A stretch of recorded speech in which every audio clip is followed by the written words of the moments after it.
Bu maskeyi haftada bir kere yapıyoruz. Çünkü sağlam ağır maskedir. Çok etkili bir maskedir. Bir kere yapmanız bile inanılmaz yeterli olacaktır. Yapınca diyeceksiniz evet abarttığı kadar varmış. Sarımsak maskesi yapıyoruz. Evet, sarımsağın antibiyotik özelliğini hepimiz biliyoruz. Çok da güzel tüketiyoruz. Ancak cildimizde kullanmayı daha önce denememiş olabiliriz. İnanılmaz etkisiyle cildinize de çok iyi gelecek. Elastikiyetini kaybeden cildinizdeki o solgun, o yorgun görüntüyü atmanızı sağlayacak. Nasıl ki vücudumuza detoks yapıyoruz, şimdi yüzümüze detoks yapacağız sarımsakla. Hemen yapım aşamasına geçelim arkadaşlar. 3 diş sarımsak gerekiyor. 3 yemek kaşığı bal, 2 yemek kaşığı kil ve birkaç damla da gül suyu ekleyeceğim tarifime. Sarımsaklarımı soyuyorum. Soyduğum sarımsaklarımı güzelce havanda ezeceğim. Bir damla gül suyu ekliyorum. Sarımsağı, 3 kaşık bal. İçerisindeki antibakteriyel özelliklerle cildinizdeki bütün lekeleri, kirleri, pislikleri atacak, gözenekleri temizleyecek. Yani çok daha sıkı gözeneklere kavuşabileceksiniz bu şekilde. Cildinize o verdiği tazelikle kil gerçekten maskelerde çok iyi sonuçlar ortaya çıkartıyor. 2 tatlı kaşığı da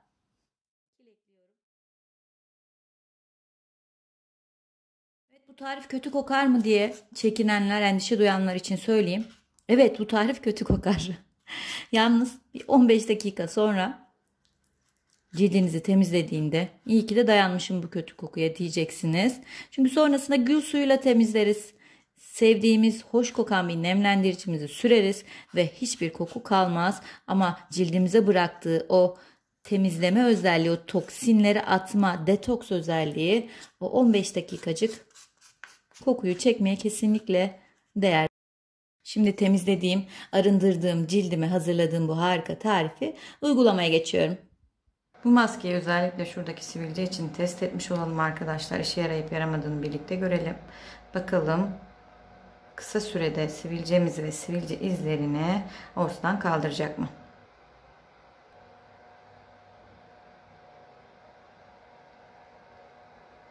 Göz altlarına çok yakın sürmüyorum tabii bu maskeyi.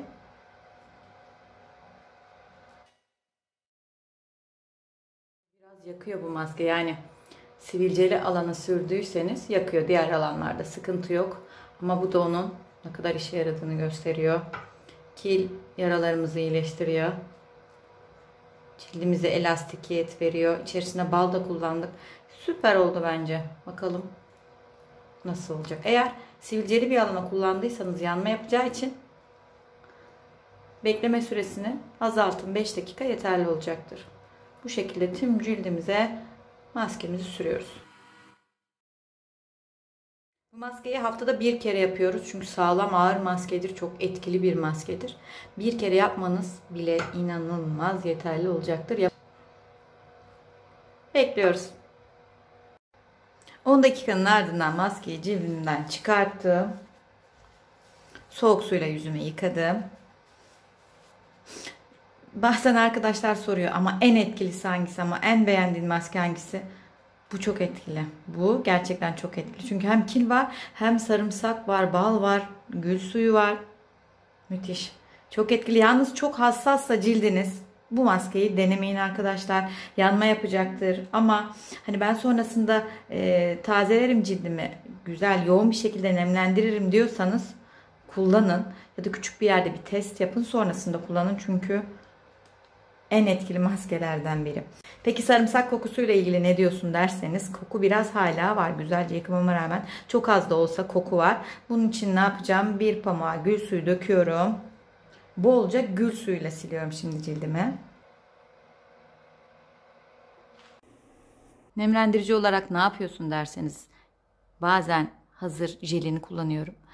Bazen de böyle bitkisini kullanıyorum. Şu kadar küçük bir parça kopmuştu. Hemen bunu değerlendirmek istiyorum.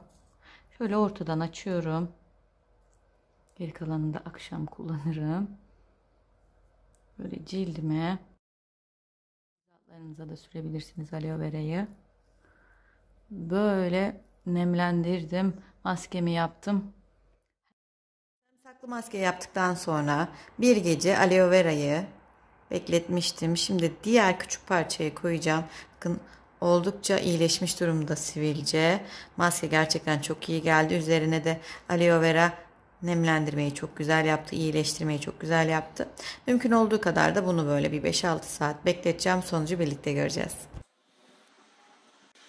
Kaç saatte böyle bekletiyorum. Sivilceden 1,5 günde kurtulmak üzereyiz. Akşamına bu inanıyorum ki tamamen geçmiş olacak. Çok güzel ilerleme kaydettik çünkü.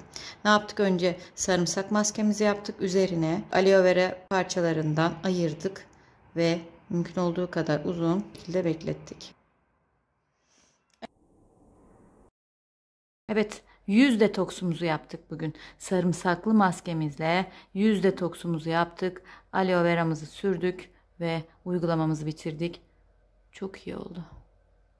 Hoşça kalın. Umarım siz de uygular ve memnun kalırsınız. Lütfen olumlu ya da olumsuz yorumlarınızı aşağı bırakmayı unutmayın. Diğer arkadaşlara da yardımcı olmuş olursunuz. Hoşça kalın.